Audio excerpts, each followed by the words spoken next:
महुआ के दारू में दम है, पटाए हो टूरी हजम है। महुआ के दारू में दम है, पटाए हो टूरी हजम है। चखना मुर्गा मछली खत्म है जी। एक पौआ औला मोर बर कम है जी, एक पौआ औला मोर बर कम है। एक पौआ औला मोर बर कम है जी, एक पौआ औला मोर बर कम है। महुआ के दारू में दम है, पटाए हो टूरी हजम है। महुआ के दारू में दम है, पटाए हो टूरी हजम है। चखना मुर्गा मछली खत्म है जी। एक पौआ औला मोर बर कम है, एक पौआ औला मोर बर कम है। एक पौआ औला मोर बर कम है, एक पौआ औला मोर बर कम है।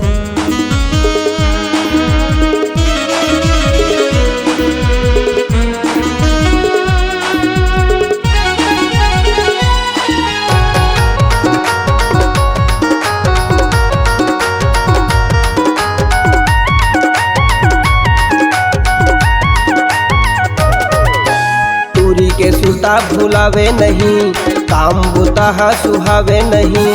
दूरी के सुता भुलावे नहीं, काम बुता सुहावे नहीं। शॉपिंग करा दे कैथे मोला चिटकुन, पैसा कौड़ी घलो हवे नहीं। शॉपिंग करा दे कैथे मोला चिटकुन, पैसा कौड़ी घलो हवे नहीं। का हो गए राकेश भाई हैं? अरे काला बताओ यार रामलाल, गाड़ी में डीजल घलो खत्म है जी। एक पौआ औला मोर बर कम है, एक पौआ औला मोर बर कम है। एक पौआ मंगा दे जी कम है, एक पौआ मंगा दे जी कम है।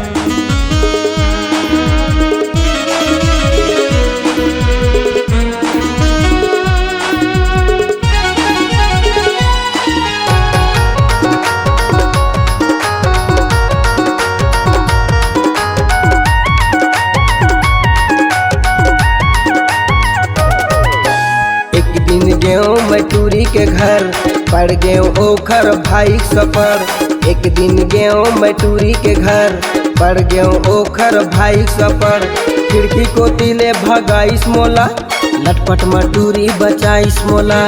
खिड़की को तिले भगाइस मोला, लटपट मटूरी बचाइस मोला। तब फिर ओखर बात का हो राकेश भाई? अरे का बताओ यार, पूरा दिमाग घूम गए जी। साइड वाले पड़ोसी हबम है जी। एक पौआ औला मोर बर कम है, एक पौआ औला मोर बर कम है। एक पौआ मंगा दे जी कम है, एक पौआ मंगा दे जी कम है। एक पौआ औला दे जी कम है, एक पौआ औला मोर बर कम है।